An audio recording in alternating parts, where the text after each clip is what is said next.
오늘 우리가 함께 은혜 받으실 우리 하나님의 말씀은 우리 신약성경 마태복음 12장 46절에서 50절 말씀이 되겠습니다. 오늘 우리 함께 은혜 받으실 하나님의 말씀은 신약성경 제가 가진 성경 19페이지 20페이지 됐네요. 마태복음 12장 46절에서 50절 말씀이 되겠습니다. 우리 다 찾으신 줄 알고 한 목소리로 합독하시겠습니다. 예수께서 무리에게 말씀하실 때 그의 어머니와 동생들이 예수께 말하려고 밖에 섰더니 한 사람이 예수께 여짜오되 보소서 당신의 어머니와 동생들이 당신께 말하려고 밖에 서 있나이다 하니 말하던 사람에게 대답하여 이르시되 누가 내 어머니이며 내 동생들이냐 하시고 손을 내밀어 제자들을 가리켜 이르시되 나의 어머니와 나의 동생들을 보라. 누구든지 하늘에 계신 내 아버지의 뜻대로 하는 자가 내 형제요 자매요 어머니니라 하시더라. 아멘. 우리 오늘 설교 제목 한번 읽어보겠습니다. 나는 하나님 나라의 영적 가족인가요? 제가 제목을 좀 저렇게 좀 달았습니다. 지난 주일에는 제가 장례가 있어서 여러분을 못 뵀죠. 근데 저는 이번 장례를 치르면서 제가 장례를 한 20년간 치렀죠. 근데 이거는 또 더 새록새록 또 오늘 본문하고 깊이 상관도 되고 더 깊이 좀 생각을 해보게 되더라고요. 이제 이유인직은 우리 그 집사님의 이제 자제분이 아드님이 두 분 계셨는데 우리 큰 아드님 그 내외는 예수님을 믿고 지금 교회를 다니시는데 우리 둘째 아드님 내외는 제가 물어봤더니 아직은 안 나가고 있다고 이렇게 얘기를 하시더라고요. 근데 우리 둘째 아드님이 너무 슬퍼하시면서 많이 우시니까 제가 가슴이 많이 아프더라고요. 그래서 제가 이제 늘 장례 때 전하는 말씀이지만 내가 그 아드님에 대해서 어떤 말씀을 좀 전했는가 하고 또한 이 장례를 끝나고 우리 큰 아드님이 우리 성도님하고 저한테 감사의 문자를 보냈습니다. 그래서 제가 말씀 뒤쪽에 보낸 그 내용을 여러분한테 좀 읽어 드리려고 합니다. 왜냐하면 오늘 본문과도 관련이 있고 또 하나님 또 이렇게 하시더라고요. 예, 그래서 그 부분을 우리가 함께 좀 제가 좀 읽어드리면서 한번 좀 우리가 생각을 좀 해보려고 합니다. 오늘 그 앞부분의 내용은 우리가 지난주에 우리가 좀 말씀을 봤습니다. 근데 역시 우리가 앞에 부분도 다 연결이 되어 있기 때문에 좀 다시 한번 살펴보겠습니다. 예수님께서 귀신으로 말미암아 보지 못하고 말 못하는 자를 고치셨어요. 그런데 바리새인과 서기관들이 뭐라고 얘기를 합니까? 이건 예수가 고친 게 아니라는 거예요. 이거는 그 귀신의 왕의 힘을 빌려서 고친 거라고 얘기를 하는 내용을 우리가 지난주에 말씀을 통해서 우리가 들었습니다. 그러나 예수님 뭐라고 말씀했어요? 나는 하나님의 성령을 힘입어서 고쳤다고 분명히 말씀을 하고 있습니다. 그러면서 이제 오늘 30절에 읽지는 않았지만 그 말씀을 하십니다. 내가 하는 일에 함께하지 않는 자는 나를 반대하는 자요. 말씀 준비가 안 됐는데 한번 좀 무슨 말씀이냐면 예수님이 하는 모든 말씀과 모든 것들에 그 뜻을 거기에 합하고 거기다 순종하고 아멘으로 안 하는 자는 예수님과 함께하는 자가 아니라는 거예요. 다시 말씀드리면 쉽게 예수님을 믿지 않는 자라는 거예요. 더 나아가서 나와 함께 모으지 아니하는 자는 해치는 자라는 거예요. 예수님이 모으는 자라는 거예요. 근데 예수님 뜻과 함께하지 않으면 해치는 자라는 거예요. 이게 무슨 참새도 아니고 모이를 모았는 것도 아니고 무슨 말씀을 하시는 건가요? 자, 그러기 전에 제가 한번 물어보겠습니다. 예수님이 이 땅에 왜 오셨나요? 목적이. 근데 보통 제가 이렇게 질문을 하면 나 구원하러 오셨어요. 이렇게 대답을 합니다. 그 나 구원하러 왔는데 그 구원하러 왜 오셨냐는 거예요. 그 목적은 뭐예요? 우리는 하나님의 자녀였다가 하나님의 잃어버린 자녀가 됐다가 이제 다시 하나님 자녀로 회복시켜서 하나님 앞에 우리가 나중에 천국에서 함께하기 위해서 예수님은 잃어버린 영혼들을 모으기 위해서 찾기 위해서 이 땅에 그 목적을 가지고 오신 게 구원입니다. 아멘이십니까? 네. 이 분명한 사실을 우리가 알아야 돼요. 그냥 왜 구원받게 하는데 왜 구원받게 하러 오셨냐 그러면 대답들을 잘 못하죠. 물론 천국 가게 하려고 이렇게 또 대답을 하시면 틀린 말은 아니죠. 그래서 우리는 원래 하나님이 만드신 하나님의 자녀들입니다. 아멘이십니까? 예. 그래서 예수님께서 이 땅에 오셔서 이 3년 반 동안 사복음서에 보면 수많은 기적들을 베풀었어요. 병자를 고치고 뭐 죽은 자를 고치고 뭐 오병이어 뭐 또 풍랑에 잠잠케 하시고 여러 가지 기적을 이루셨는데 예수님 기적 왜 일으키셨나요? 기적을 해서 왜 이걸 보여주셨나요? 제가 말씀을 여러 번 드렸습니다. 그 목적은 그 기적을 보고 정말 하나님의 아들이 이 땅에 오셨구나. 그분이 나의 구원자야. 믿게 하기 위해서 기적을 베푸시는 거예요. 그래서 지금도 예수님이 이 귀신 들린 그 말 못하고 보지 못하는 이 자를 고치셨어요. 그래서 제가 지지난주에 두 부류가 있었다 그죠? 이야 정말 메시아냐? 다윗의 자손으로 오신 그런 부류가 있었고 또 하나는 귀신의 왕이 힘을 빌려서 저자가 하는 거야. 이렇게 하는 두 부류가 있었다고 얘기를 했습니다. 그런데 오늘 이제 이 본문에 문제가 되는 게 뭐냐면 이 바리새인과 마가복음에 누가복음에 서기관들은 뭐라고요? 절대로 이거는 예수의 힘으로 고친 게 아니라 귀신의 힘으로 고쳤다고 이 얘기를 하고 있는 겁니다, 여러분. 그러니까 예수님의 기적을 부인하는 거예요. 다시 말씀드리면 성령을 힘입어서 내가 귀신을 쫓아냈다는데 성령을 부인하는 겁니다, 여러분. 그러니까 예수님을 믿으려고 하는 자들을 못 믿게 방해를 한 거예요. 그래서 오늘 예수님은 이거에 대해서 아주 단호한 말씀을 하십니다. 오늘 우리 읽지 않았지만은 마태복음 12장 31절에서 32절 우리가 함께 읽어 보겠습니다. 사람에 대한 모든 죄와 모독은 사하심을 얻되 성령을 모독하는 것은 사하심을 얻지 못하겠고 또 누구든지 말로 인자를 거역하면 사하심을 얻되 누구든지 말로 성령을 거역하면 이 세상과 오는 세상에서도 사하심을 얻지 못하리라. 아멘. 우리 말씀 띄워주시고 우리가 한참 읽었는데 무슨 말인지 약간 헛갈리죠. 그래서 우리가 성경 통독도 하고 있지만 제가 이제 부연 설명을 하는 이유가 여기 있습니다. 왜냐하면 알 듯하다가 모를 듯하다가 그냥 지나가 버려서 의미를 몰라요. 그냥 우리 말씀 보겠습니다. 예수님이 지금 하신 말씀이에요. 사람에 대한 모든 죄, 어떤 죄까지? 사기, 간음, 살인죄 일지라도 또 모독, 이거는 나쁘게 얘기해서 욕되게 해가지고 이렇게 하는 안 좋게 하는 그 모독은 사하심, 용서하심은 어때? 그래서 여러분 이 감옥의 살인자들도 예수를 믿으면 구원을 받습니다. 그런데 성령을 모독하는 것은 절대로 용서를 받지 못하고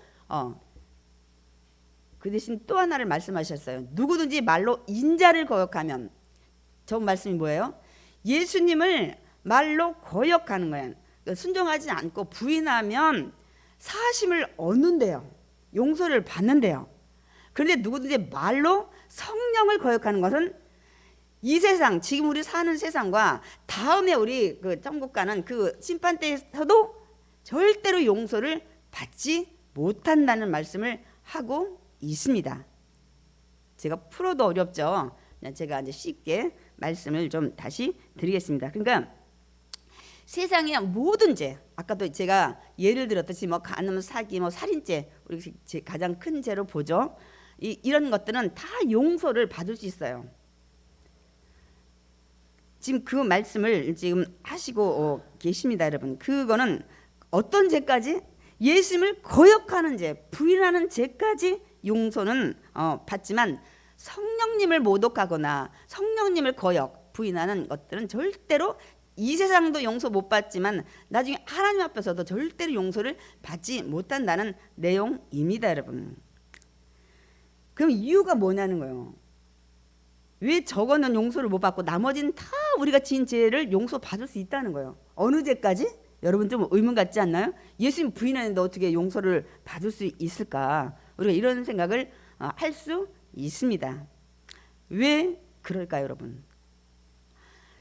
우리가 성경에 보면 이렇게 그 예수님 부인하고 거역한 자들 용서받았어요. 대표가 누구예요? 베드로. 예수님이 이 잡혀가서 이제 십자가에 죽이시기 직전에 베드로가 그 현장에 가야바 뜰이나 다 쫓아다녔잖아요. 그러나 이 베드로가 처음에는 뭐 예수님이 죽는 곳에 뭐 나도 가고 뭐 어쩌고 저쩌고 하더니 막상 잡혀가니까 거기에서 여자 종이 당신도 그 한패 아니냐고 할 때마다 아우 아니다고, 두 번째도 아니라고, 세 번째 또 물으니까 뭐라 그래요? 맹세까지 하면서 예수님을 저주해 버렸어요. 그럼에도 불구하고 여러분이 알다시피 갈릴리 바다에서 예수님이 나타나서 베드로에게 너는 나를 사랑하느냐 하면서 정말 그 모든 것들을 용서하시고 내 양을 쳐라, 내 양을 먹이라고 용서하신 것들을 우리가 알 수가 있습니다. 예수님 부인했잖아요. 저주까지 했는데도 용서받은 거예요. 또 대표적인 우리 사도 바울, 정말 예수 믿는 초대교회 기독교인들 얼마나 핍박을 많이 했습니까? 다메섹까지 가가지고 다 잡아다 감옥에 가두려고 가다가 이제 성령님의 역사로 예수님을 만나게 되는 사건들을 볼 수가 있습니다. 근데 더 사도 바울도 이방에 복음 전하는 사도로서 하나님이 그 모든 죄를 용서하시고 기사용한 사도로 쓰임 받은 거 우리 알 수 있어요. 제가 무슨 말씀을 드리냐? 오늘 우리 김정 집사님이 준비하셨나? 험한 시절 저는 성령이 오셨네. 그래서 제가 너무 감사했어요. 그 찬양을 준비해 주셔서 제가 다시 말씀드립니다. 왜 성령 모독죄, 성령 거역하는 거는 예수님 부인하고 거역했는데 그건 용서가 되는데 성령님은 안 되냐는 거야. 성령님이 뭘 하시냐면 성령님이 우리 죄를 깨닫게 하면서 예수님의 그 복음을 믿고 듣고 그래서 예수님을 나의 구원자로 우리가 영접하는 역할을 하기 때문에 그렇습니다. 그러니까 다시 말씀드리면 성령님은 저와 여러분을 구원받게 하시는 분이시기 때문입니다. 아멘이십니까? 그러니까 설령 예수 믿기 전에 아유 예수 난 안 믿어, 뭐 예수쟁이들 막 욕을 하고 막 소금바가지 물바가지 했어도 그렇게 믿는 자를 핍박하든지 나는 예수 부인하고 이런 사람일지라도 성령님이 그 영혼을 붙잡아서 역사하시면 자기가 잘못했구나, 죄를 깨닫게 되고 그 다음에 예수님이 구원자라는 걸 믿게 되고 듣게 되고 해서 하나님을 나의 아버지로 예수를 나의 아버지로 믿는 그런 역사가 일어나기 때문에 그래서 성령님을 회방하면 안 된다는 거예요. 다시 말씀드리면 예수 믿어서 하나님 자녀 되는 걸 방해하는 자는, 성령의 역사를 방해하는 자는 그거는 용서를 하나님이 저 세상에서도 안 된다는 거야. 가장 큰 죄인 거예요, 그게. 중간에 우리가 예수 뭐 알기 전에는 뭐 예수님도 부인하고 막 욕하고 그건 용서가 되는데 이제 그 영혼을 구원하게끔 하는 모든 상황에서 성령님의 기적을 보고도 부인하는 자들, 지금 이 사건을 얘기하고 있습니다, 여러분. 그 세상에 딱 하나 용서받지 못하는 죄가 성령을 거역하고 부인하고 해방하고 지금처럼 성령이 힘입어서 고쳤다는데 귀신 들려서 했다고 이렇게 하는 이 부분만큼은 어떤 오는 세상 가는 세상에도 용서를 받지 못해. 왜? 구원받아 하나님 자녀 가는 길을 막는 거기 때문에. 분명히 여러분 아시기 바랍니다. 아멘이십니까? 아멘. 예. 그래서 정말 성령님이 그 역할을 하는지 제가 우리 말씀을 통해서 좀 보고 그래서 그걸 봐야 그래서 우리가 거역하면 우리 용서를 못 받는구나 아무리 회개를 해도. 우리 요한복음 14장 26절 먼저 읽겠습니다. 보혜사 곧 아버지께서 내 이름으로 보내실 성령 그가 너에게 모든 것을 가르치고 내가 너에게 말한 모든 것을 생각나게 하리라. 누가요? 성령님이 가르쳐 주시고 생각나서 모든 것을 내가 죄인이구나, 십자가 죽으시고 사흘 만에 부활한 모든 것들을 깨닫게 하셔서 이제 예수를 믿게 한다는 거예요. 그 역할을 보혜사 성령님이 하신다고 말씀을 하고 있습니다.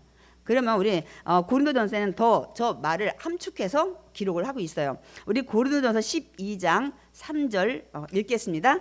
성령으로 아니하고는 누구든지 예수를 주시라 할 수 없느니라. 그러니까 예수 믿는 건 누가 도와주셔야 돼요? 성령님이 하셔야 돼요. 난 죄인이구나. 아담과 하와의 그 에덴 동산에, 그래서 나는 구원받기 위해서 그 죄를 사함받아야 되는데 우리가 세상에 어떤 것으로 죄 사함 받지 못하니까 정말 거룩하신 그분이 직접 이 땅에 영광의 자리를 두고 이 낮고 낮은 이 땅에 오셔서 제물돼서 그 죄를 사하심으로 이제 우리가 하나님과 원수됐던 관계가 회복되고 다시 하나님의 자녀로 살아갈 수 있는 이것을 하시는 분이 성령님이라고 말씀하고 있습니다. 그래서 성령님을 늘 전에 우리 조 목사님 하셨죠. 인정하고 환영하고 모셔드려야 된다는 사실입니다, 여러분. 그래서 우리 늘 성령 받으라고 얘기하는데 성령이 뭔지, 왜 받아야 되는지가 좀 이 부연 설명이 부족하다 보니까 늘 우리 들은 건 있는데 좀 이해를 해서 설명해 달라면 잘들 못하시더라고요. 그래서 예수님이 또 계속 뭐라고 말씀하시냐면 이어서 야, 좋은 나무는 뭐로 아는지 아니? 열매로 알아. 좋은 나무는 반드시 열매가 좋다는 거예요. 그러나 좋지 않은 나무는 열매가 좋지 않다는 얘기를 하면서 지금 이 바리새인과 서기관들을 비유해서 말씀을 하시는 것입니다, 여러분. 그게 뭐냐면 나무는 뭐냐면 마음이에요, 마음. 열매는 여러분 삶에 나타나는 모든 언행, 말과 행동을 얘기하는 거예요. 그래서 나무가 좋으면 우리 마음이 정말 선하면 여러분 삶 속에서 말이나 이 행동이 선하게 나온다는 거예요. 근데 너희들은 그렇지 않다는 거예요. 누구요? 여기서 지금 바리새인과 서기관들을 얘기해요. 오늘 우리 마태복음 12장 34절 읽어보겠습니다. 독사의 자식들아, 너희는 악하니 어떻게 선한 말을 할 수 있느냐? 이는 마음에 가득한 것을 입으로 말함이라. 선한 사람은 그 쌓은 손에서 선한 것을 내고 악한 사람은 그 쌓은 악한 것을 내느니라. 우리 말씀 볼까요? 어느 정도로 예수님이 말씀하신 독사의 자식들하면 우리나라로 말하면 굉장히 안 좋은 욕입니다. 너희들은 마음이 악하니까 어떻게 입으로 선한 말을 할 수 있냐. 그러니까 너희들의 마음이 악하니까 뭐 귀신의 힘을 빌려느니 일단 악한 얘기를 한다는 거예요. 마음에 늘 평상시에 가득한 것이 입으로 나왔다는 얘기를 하십니다. 네가 평소에 선한 마음으로 그 쌓았다면은 아마 네 입에서 선한 것으로 예수님을 믿고 받아들이지 이게 귀신의 왕이고 뭐 이런 소리 하지 않을 거라고 말씀을 하시는 거예요. 그래서 악한 사람은 그 쌓은 악에서 결국 악이 나온다는 거예요. 그래서 저도 여러분 좀 이 말씀은 좀 드리고 가야 될 것 같아요. 우리가 성령 충만하고 교회 열심히 다니고 몇십 년 되고 직분도 있고 한데 내 언행, 말과 행함에서 좋지 않은 것들이 나온다면 아직은 내가 믿음 안에 온전히 깨지지 않고 있다는 사실을 여러분 아셔야 돼요. 내가 온 마음이 성령으로 충만하다면 나는 옳은 말을 할 수밖에 없어요. 남을 비난하고 정죄하는 말을 가능하면 안 하게 됩니다. 선한 것이 나오기 때문에 마음에 있는 것이 입으로 나와요. 근데 마음은 내가 아니다는데 입으로 나왔다? 그러면 저기 정신병원에 좀 가셔야 될 것 같아요. 이러기 때문에 우리가 이 말씀을 예수님이 이들을 비유로 너희들의 심령이 악하기 때문에 너희들 입으로 이 말이 나온 거라고 얘기를 하면서 내가 심판날에 반드시 내가 너희들 어떻게 되는지 얘기하겠다. 사람이 입으로 한 그대로 심판받을 거라는 거예요. 의로운 말을 했으면 의로운 심판을 하나님 앞에 받지만 악한 말을 했으면 악한 말에 대한 그 징벌을 받는다는 것을 분명히 말씀하셨기 때문에 우리가 이제부터는 좀 무슨 말을 할 때 좀 생각을 좀 하고 우리가 말을 조심해야 합니다, 여러분. 이제 그때 이 말을 하는데 이 서기관과 바리새인들이 예수님께 또 하는 요청을 해요. 뭘 요청하냐면 몇 사람이 예수님께 표적을 보여달라는 거예요. 표적. 제가 여러분한테 기적, 이적, 표적 이 구별하는 거를 좀 말씀을 드렸어요. 기적이나 이적은 같은 말씀이네요. 이게 일반적인 상식에서 우리 이성과 모든 거에서 절대로 일어날 수 없는 일이 일어나는 것이 기적이고 이적인데 표적은 다르다고 그랬어요. 똑같은 기적을 누군가가 일으키는데 목적을 가지고 그 기적이나 이적을 나타낼 때 표적이라는 거야. 그러면 지금 바리새인과 서기관들이 이적과 기적을 보여달라는 게 아니라 촌둔에도 말 못하고 보지 못하는 자를 해서 기적을 이루었는데 이번엔 표적을 보여달래요. 이게 뭐야? 너가 정말 성령의 힘으로 이 귀신 들린 자를 고쳤다는데 그럼 그 표적 보여달라는 거야. 하나님이 너와 함께 한다는 표적을 우리한테 보여주고 하나님이 너를 보냈다는 표적을 통해서 그럼 어떤 기적을 좀 또 하나 해달라는 거예요. 또 하나 보여달라는 거예요. 지금까지 많이 봤지만 그거 말고 정말 너는 하나님이 함께하고 하나님이 보셨다는 증거의 그 기적을 하나 보여달라고 얘기를 하는 거예요. 이번에는 목적을 가지고. 그러니까 예수님이 뭐라고요? 이 악하고 음란한 뭐라고요? 세대라고 얘기를 하면서 그래, 내가 하나님이 날 보냈다는 그 증거의 표적은 딱 하나다. 뭐라고 했어요? 요나의 표적이라는 거야. 우리가 요나의 표적 여러분 다 아시죠?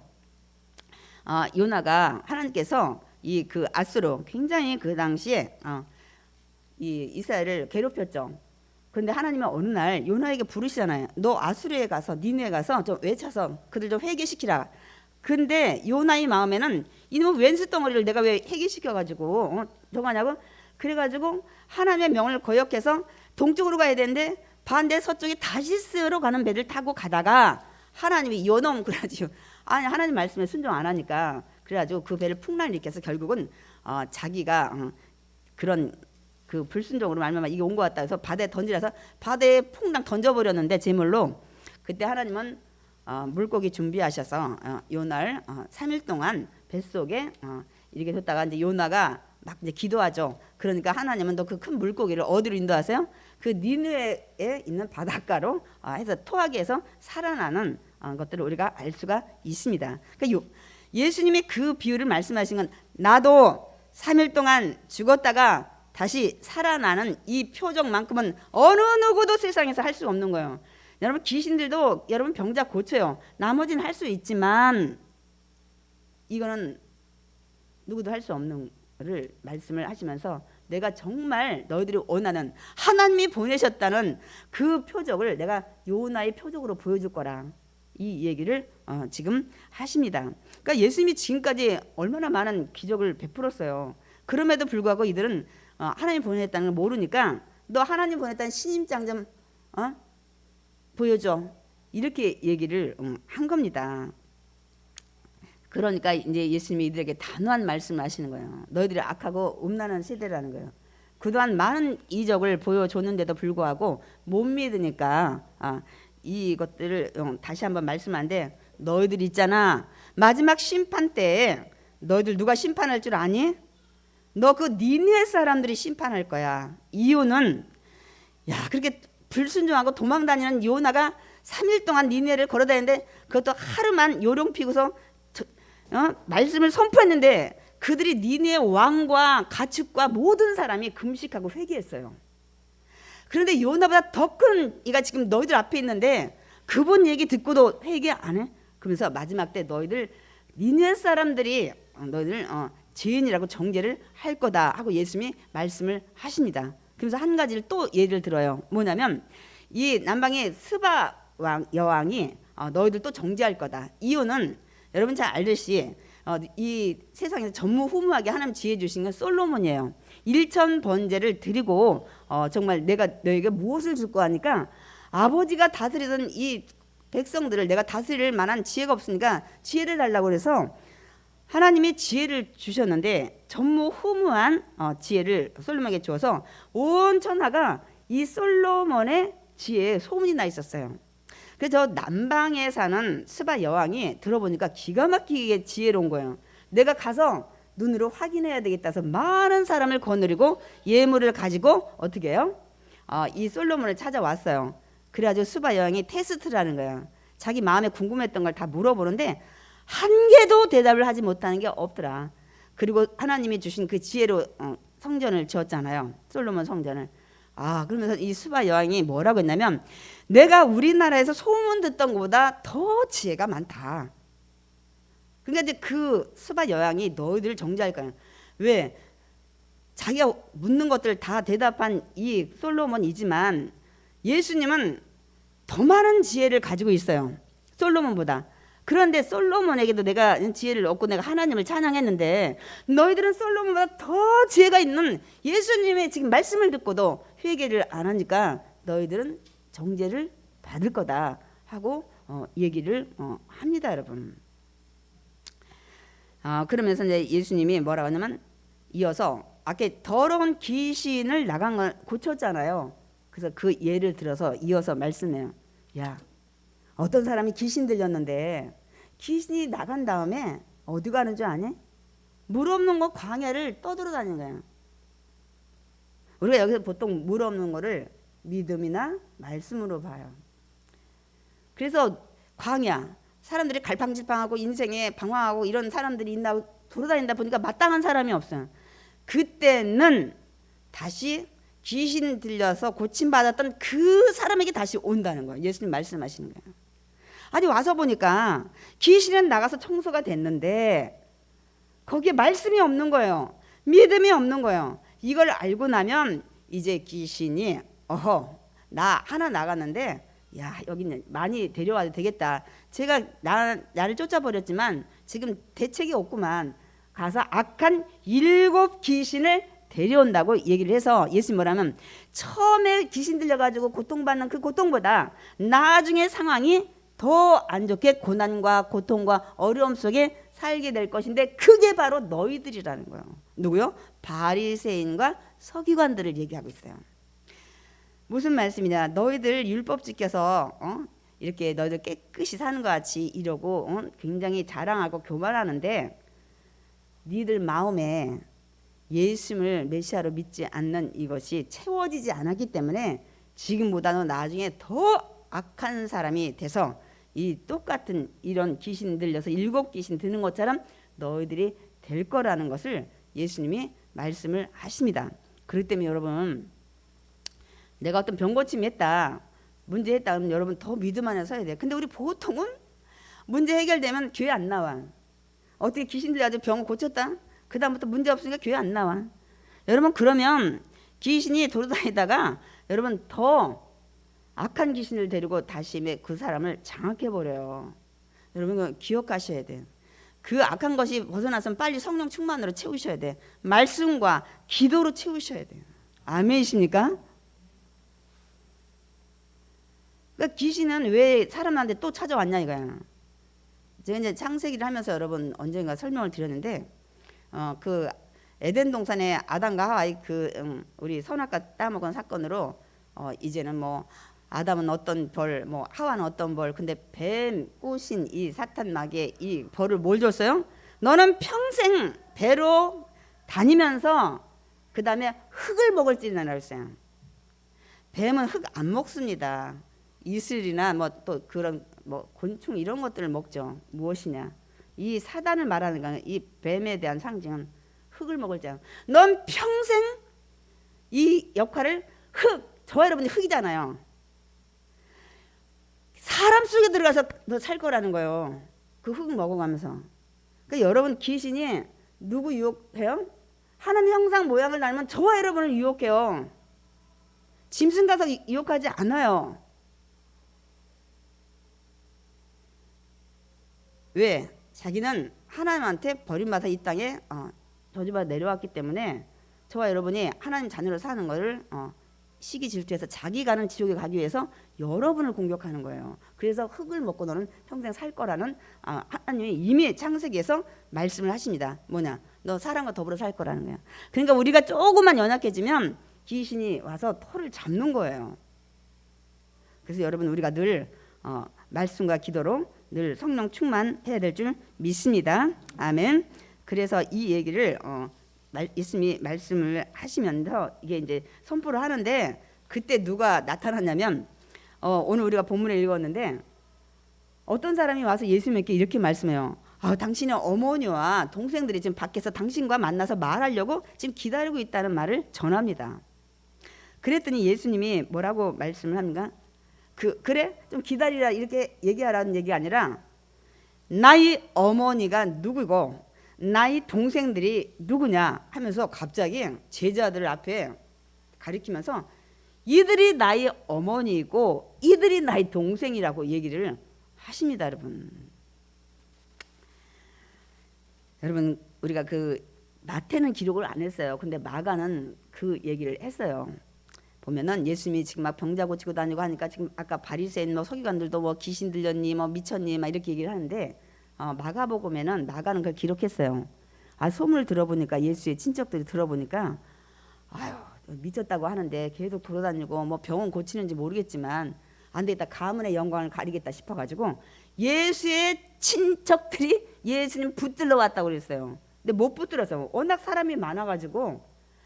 근데 그 뒤에 또 예수님의 가족이 왔다는 걸 어머니와 동생도 나타나는 것을 기록하고 있어요. 마가는. 제 추측에는 친지들이 마리아하고 그 형제들한테 그랬어요. 아니 빨리 가서 잡아와라. 미쳤다 그러는데 생각을 해봐라. 창피하지 않냐 우리 가문에. 그래서 아마 보내지 않았을까. 왜냐하면 마가에는 분명 그 얘기를 기록을 하고 있거든요. 그래서 아마 예수님하고 어머니 마리아하고 동생들이 지금 찾아온 것 같아요. 집에 가자. 소문이 너무 안 좋다. 아마 온 것 같아요. 그런데 어쨌든 예수님은 또 갑자기 어머니하고 지금 동생들이 밖에 서 있어요. 지척에. 그런데 갑자기 앞에 있는 제자들이 어머니고 동생들이라는 거예요. 여러분 이해 가십니까? 아무리 자기 잡으러 온 어머니와 뭐 동생들일지라도 그렇게 하면 안 되잖아요. 어차피 자기 낳아줬잖아요. 그리고 같이 어머니 밑에 살았잖아요. 그러면 우리가 예수님 정신이 좀 이상해지신 걸까요? 우리 이해가 안 되죠. 그렇다면 예수님이 지금 문 밖에 어머니하고 동생들을 세워놓은 상태에서 이 말씀을 왜 하셨을까? 가족을 다 버린 건가요? 그거는 아닙니다, 여러분. 오늘 중요한 말씀을 하시는 거예요. 그래서 제가 오늘 하나님 나라의 영적 가족이라는 그런 제목으로 제가 말씀을 준비했는데 이거예요. 예수님이 이렇게 말씀하신 이유는 예수님은 지금 무슨 말씀을 하고 싶었냐면 육적인 가족이 아니라 영적인 가족이 누구인지를 지금 말씀을 하시고자 해서 이 말씀을 하신 것입니다. 그래서 오늘 우리가 본문 읽었던 마태복음 12장 50절 한번 읽어보겠습니다. 누구든지 하늘에 계신 내 아버지의 뜻대로 하는 자가 내 형제여 자매여 어머니니라 하시더라. 그러니까 예수님이 제자들한테 이들이 내 어머니고 동생이라고 하는 이유는 하늘에 계신 내 아버지 뜻대로 아버지가 원하는 예수님을 나의 구주로 믿고 그 말씀대로 살아가는 자가 내 형제고 자매지 아니라는 거예요. 저 지금 나 잡으러 왔어요. 아니라는 거예요. 진짜 하늘나라의 가족은 저런 자가 내 가족이 된다는 거예요. 제가 오늘 황당한 질문을 좀 하나 드릴게요. 육적인 가족이 중요한가요? 영적인 가족이 중요한가요? 대답하기 참 애매하고 왜 우리 목사님은 이렇게 어려운 질문을 할까 생각하셨을까요? 황당한 질문이죠. 근데 여러분 한번 생각을 해봐야 합니다. 왜냐하면 오늘 예수님이 말씀을 하셨기 때문입니다. 여러분 제가 답을 드릴게요. 답은 둘 다 중요합니다. 이유를 말씀드릴게요. 우리가 가정을 이루게 하는 것은 한나라의 모형이에요.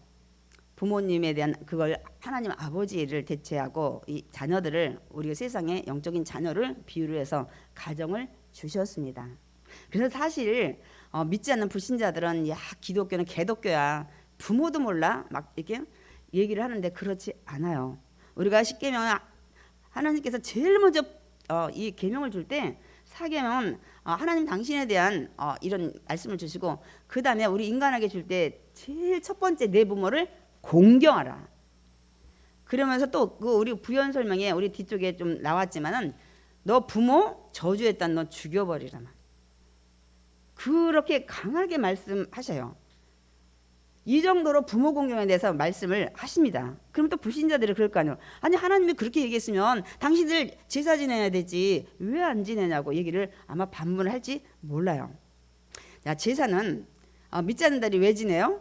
조상들이 혼이 와서 밥 먹고 후손들 잘 되게 하라고 그렇게 믿고 드리는 건데, 야, 우리 한번 죽으면 영혼은 이 땅에 오지 못해요.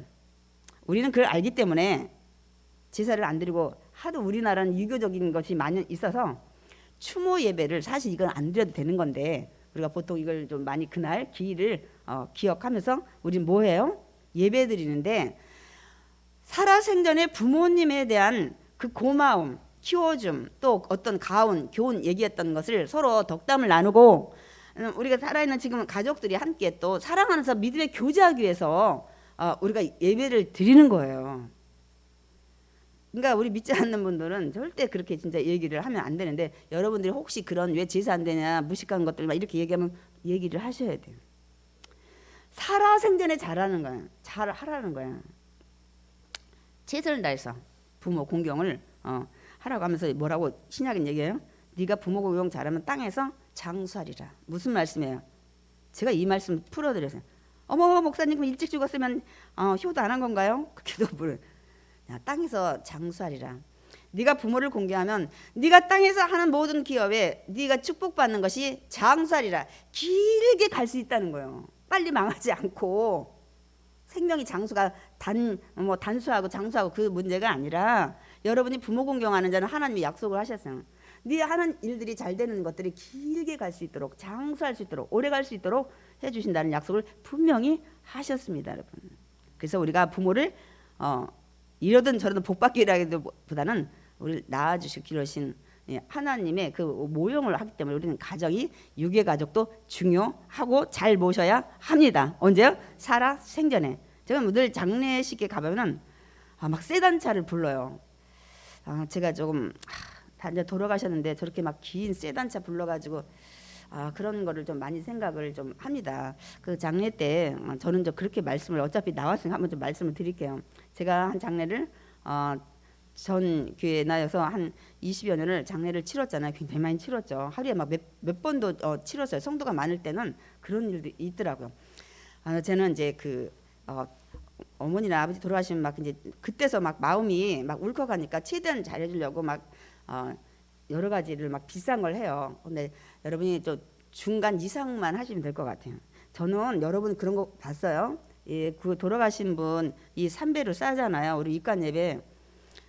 어떤 제가 그때 마포교군 어디 있었는데 전 그거는 처음 봤어요. 배움만 봤는데 그 딸이 간호사였었어요. 근데 우리 병원에 그런 거 있는지도 사실 몰라요. 어머니 가시는 길에 체전 다 한다고 돌아가신 다음에 배옷을 입혔는데 굉장히, 우리는 굵잖아요. 굉장히 모시처럼 굉장히 곱고요. 하늘색이야. 저 진짜 난생 머리 털라고 처음 봤어요. 그런 건 제가 장례를 많이 치르네. 어머니 가는 길에 제일 그런 옷이 있나 봐요. 그 삼배 우리처럼 그 누런 그 두꺼운 게 아니라 아주 진짜 곱고 색깔이 하늘색이, 난 처음 봤어요. 그래서 제가 뭐 느끼냐면 그 마음은 느껴져요. 어머니 가는 길에 세단차도 부르고, 그리고 옛날에는 관을 막 무슨 나무요? 오동나무 막 관으로 하고 그러는데 지금은 이제 화장을 많이 하니까 관들은 비싼 거 안 하시더라고요. 금방 있으면 이제 얼마 이제 어차피 저걸 하니까. 그래서 여러분들이 우리가 또 그렇다고 막 그걸 무시하고 막 하면 섭섭하잖아요. 어머니 아버지 가시는 길에 중간 이상을 해서 섭섭하지 않도록 하시고, 요새는 그 낙골당에 그 함들은 조금 이제 돈을 드리고 좀 하시더라고. 그런 부분에 대해서 나중에 부모님한테 죄송스럽지 않게 이 정도로 하셔야지. 막 세단차 부르고 막 그렇게 어서, 아마 그거 비싼 걸 거예요. 그 장례식 그 입관 때 입힌 게 좀 진짜 처음 봤네요. 그거 다 물론 좋지만 살아생전에 우리가 해야 돼요. 그게 아무 그분한테 지금 도움이 안 돼. 자기 만족이지. 내가 못해준 그거에 대한 이렇게 좀 뒤늦게 좀 하시는 것 같은데, 그거를 우리가 조금 이제 그렇게 좀 해야 될 것 같습니다. 자, 그러면 유괴 가족은, 근데 제가 이걸 말씀드려요. 유괴 가족은 내가 예수 안에 다 믿었으면 이제는 먼저 부모님 보내고 뭐 가족들 뭐 보내고 형제 보내도 우리가 다음에 만날 수 있는데, 예수를 안 믿으면 그걸로 그냥 영원한 이별이 작불이 되는 거예요. 유괴 가족은. 그런데 영의 가족은 뭐가 다르냐?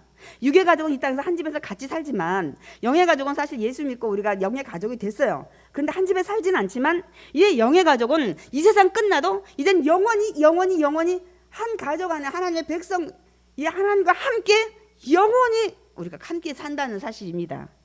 제가 이 얘기를 할게요. 우리 성도님들, 여러분 육의 가족 믿지 않는 가족은 영원히 우리 못 만나요. 이 세상 떠나면. 그런데 여기 믿음의 가족은 영원히 만나니까 제발 좀 싸우지 마시고 미워하지 마세요. 그분들하고 영원히 함께 살아야 되니까. 그런 마음 들면 기도하셔요. 그거는 하나님이 주는 마음이 아니에요. 그래서 서로 사랑하고 이해하고 용서하고 여러분 그래야 돼. 왜냐하면 믿음의 성도는 여러분 영원히 같이 살아요. 그러면 싸우면 되겠어요? 안 되잖아요. 미워하면 안 되겠죠. 그래서 우리 화목하게 우리 해야 돼. 왜냐하면 영원히 함께 하기 때문에. 그래서 이제 제가 이제 장례식에 그 항상 초점을 두는 게 첫 번째 돌아가셨을 때 가족들이 제일 힘들어요. 울고. 그래서 제가 위로 예배나 또 위로 예배가 안 될 때 이제 입관 예배를 대체를 하는데 그 다음에 제일 마지막에 제가 또 초점을 두고 하는 게 마지막 하관 예배예요. 제일 그때 또 슬퍼요. 돌아가셨다 해서 슬프고 중간에 뭐 좁은 게 그 얻느라고 그 별로 슬퍼하지 않더라고. 근데 마지막 뭐 땅에 매장을 하든 화장을 하든 지금은 거의 99%가 매장 많이 안 하시더라고. 그때 많이 힘들어요. 그래서 쟤는 어디다 제일 주안점을 두냐면 첫 번째 위로 예배와 마지막 학원 예배 때 제가 늘 하는 항상 하는 설교가 있습니다. 여러분 오늘 우리 마지막 그 누구누구를 이제 보내드립니다. 그런데 오늘 이제 영원한 이별 같아서 세상에 어떤 말로도 우리는 위로를 할 수가 없습니다. 이제 두 번 다시 볼 수 없기 때문에 여러분들의 마음이 너무 힘들고 정말 지금은 굉장히 힘들어하실 것입니다. 그러나 오늘 사랑하는 이 고 누구누구는 예수님을 나의 구주로 믿고 이 땅을 떠났기 때문에 예수님의 그 부활하시고 죽으시고 살아나심을 믿고 갔기 때문에 부활의 생명이 그 안에 심겨졌기 때문에 예수님이 이 땅에 다시 오는 날 이제는 썩어서 가는 몸이 아니라 썩지 않을 몸, 이제 아파서 가셨지만 아프지 않은 몸, 연약해서 가셨지만 약하지 않는 몸, 이제는 영광의 몸으로 우리 다시 만날 거기 때문에 오늘 이 자리에 가족과 친지분들 중에 예수를 믿는 분은 오늘 고인과 잠시 이별을 하는 시간이고 믿지 않는 분들은 오늘 이후로 영원히 이 고인을 만나지 못합니다. 그러나 이 고인은 예수를 믿고 가셨기 때문에 여러분의 어떤 말로도 제가 위로할 수 없지만 부활의 소망을 가지고 여러분이 정말 좀 덜 힘들었으면 좋겠다는 제가 위로의 말을 하고 이렇게 하면서 이제 말씀을 전합니다. 그러면서 제가 이제 그래서 우리가 천국 환송 예배 다시 만나는 먼저 보내드린다 해서 우리가 천국 환송 예배예요. 그래서 제가 목회자들 제일 힘든 거는 믿지 않고 간 자들 장례할 때 참 많이 힘들어요. 그래서 장례 설교는 죽은 자는 이미 하나님 이미 다 끝났어요. 그래서 남은 유가족들 위해서 말씀을 우리가 선포를 하는 겁니다. 이제 남은 유가족들에도 예수 믿고 그분은 예수 안 믿어서 비록 천국에 못 갔지만 나머지 유가족들만큼이라도 믿고 천국 가라는 우리가 이 초점을 두고 목사님들이 말씀을 전하는 겁니다. 그래서 이제 이 고인과 믿었으면 잠시 이별하는 것 때문에 좀 여러분 위로를 받으시는데 오늘 이 자리에 가족과 이 친지분이 믿지 않았으면 영원한 오늘 이 시간 이후로 만나지 못합니다 하면서 제가 이제 그 읽어드리는 것들이 이제 많이 있는데 데살로니가전서 4장 그 13절 14절에서 준비는 안 했지만 좀 읽어드릴게요. 형제들아 자는 자들의 관여는 너희가 알지 못함을 우리가 원하지 아니하노니 이는 소망 없는 다른 이와 같이 슬퍼하지 않게 하기 위해서. 너희들이 마지막 학원 예배 때 막 슬퍼하고 하는데 내 좀 알았으면 좋겠다. 우리가 예수께서 죽으셨다가 다시 살아나심을 믿을진데 이와 같이 예수 안에서 자는 자들도, 그들은 지금 죽은 자가 아니라 장소만 옮겼어요. 자는 자들도 하나님이 그와 함께 데리고 오시리라. 그래서 서로 이 말로 위로하라 하고 분명 하나님은 사도 바울을 통해서 이 말씀을 하고 있습니다, 여러분. 그래서 제가 이 자리에 계신 분, 우리 앞으로 고인하고 또 만날 것 같으면, 난 아직 예수 믿지 않는다면 반드시 예수님을 믿으시고 가까운 교회에 출석하십시오 하고 제가 권면을 해드립니다. 오늘 제가 설교에 처음에 말씀드렸던 그 우리 고집사님의 둘째 아드님, 많이 슬퍼하고 많이 우셨어요. 그래서 제가 가슴이 많이 아파서 그 말씀을 전했습니다. 자, 어머니는 비록 교회 여러 번 못 나왔지만 내가 부활절날 장례도 찾아갔고 해서 이 신앙은 있었어요. 그래서 이 어머님이 예수님이 나의 구주를 믿고 이 하나님 품에 갔기 때문에 부활의 씨앗이 생겼기 때문에 어머니는 이제는 예수님이 오시는 그것뿐만 아니라 다음에 어머니는 이제 아픈 몸이 아니야. 심장 질환이 있는 몸이 아니에요. 너무 힘들어서 막 그렇게 안 좋아하시고 그런 몸이 이제 아니라 썩을 몸이 아니고 이제는 그래서 곡하고 애통하고 슬퍼하며 사망이 없는 곳에서 어머니는 이제 사실 것입니다. 그래서 우리 아드님이 이 어머니를 다시 만나고 싶고 어머니가 영원히 그 아픔도 슬픔도 곡하는 것도 없는 곳에 사는 그곳에 가기 위해서는 본인이 반드시 예수님을 나의 구주로 믿으시면 어머니를 다시 만날 것이고 그러나 믿지 않으면 여기서 어머니는 영원한 이별이 된다고 제가 말씀을 선포를 했습니다. 장례식은 잘 마쳐주고 우리 큰 아드님이 우리 성도하고 저한테 감사의 문자를 보내주셨어요. 그래서 제가 좀 뭐 저한테만 보낸 것도 아니고 그래서 여러분한테 좀 읽어드리겠습니다. 제목 목사님과 성도분 이렇게 해서 왔어요. 목사님과 성도분들이 헌신 덕분에 아버지에 이어 어머니 장례식을 잘 마쳤습니다. 옛날에 제가 변부식 그 부형님도 장례를 치렀어요. 저희 가정은 제가 1호 신앙이었던 관계로 많은 친지분들께서 생경하였던 예배, 생소한 광경 처음 본 예배를 드렸기에 친지들이 와서 예배 및 귀한 말씀을 선물해 주셔서 너무나도 감사하고 뜻깊은 시간이었습니다. 목사님을 통해 전해진 씨앗의 열매를 맺어 앞으로 저희 집안에 신앙 고백이 연이어 나오기를 계속 기도하며 살겠습니다. 더 내용이 있는데 제가 뒷부분은 이제 저한테 또 뭐 감사 더 뭐 하는 그런 이 문자가 왔어요. 큰아드님은 제 장례 예배 설교를 제대로 들으신 거예요. 제가 이제 말씀을 맺습니다. 저와 여러분이 예수님을 나의 구주로 믿고 우리가 하나님의 말씀 뜻대로 우리가 살아간다면 저와 여러분은 영원한 하나님 나라의 가족이 돼서 하나님과 함께 영원히 우리가 함께 살아갈 것입니다. 이제부터 우리가 해야 될 일은 내 아직 가족과 친지나 내 사랑하는 사람이 아직 예수님을 믿지 않는다면 우리가 해야 될 일이 뭔가요? 그분들도 우리 유괴가족도 이 영원히 함께하는 그곳에 이 땅에서만 함께하는 게 아니라 같이 해야 될 거 아니에요. 아멘이십니까? 그리고 더더군다나 이 땅은 고난과 고통이 계속되지만 거기는 그거 없는 곳이잖아요. 그래서 이제부터 오늘부터 우리가 어떻게 해야 돼요? 그 가족도 이 땅에서만 같이 사는 게 아니라 천국에서도 영원히 살기 위해서 여러분이 복음을 전하고 그 복음이 정말 믿어지게 성령의 역사가 임하도록 기도를 많이 하시기 바랍니다. 아멘. 그래서 우리가 함께 유괴 가족의 끈끈한 이 사랑뿐만 아니라 정말 영의 가족으로도 천국에서도 우리 사랑하는 가족들과 영원히 함께하길 축원드립니다. 아멘. 오늘 본문 마지막 읽고 우리가 또 찬양하고 기도하고 마칠 겁니다. 우리 마태복음 12장 50절 다시 한번 우리 새겨 읽겠습니다. 누구든지 하늘에 계신 내 아버지의 뜻대로 하는 자가 내 형제요 자매요 어머니이니라 하시더라. 아멘. 그래요. 우리가 보통 피는 물보다 진하다 해서 이 혈육관계의 그 중요성을 얘기하는데 제가 마지막 말씀드립니다. 물보다 진한 피보다 더 진한 게 있어요. 예수 그리스도의 피입니다. 아멘이십니까? 그 안에 엮어져서 정말 이 땅에서도 하나님의 가족으로 또 영원한 저 천국에 부를 때도 영원한 하나님의 나라의 가족으로 우리가 함께하기를 축원드립니다. 아멘.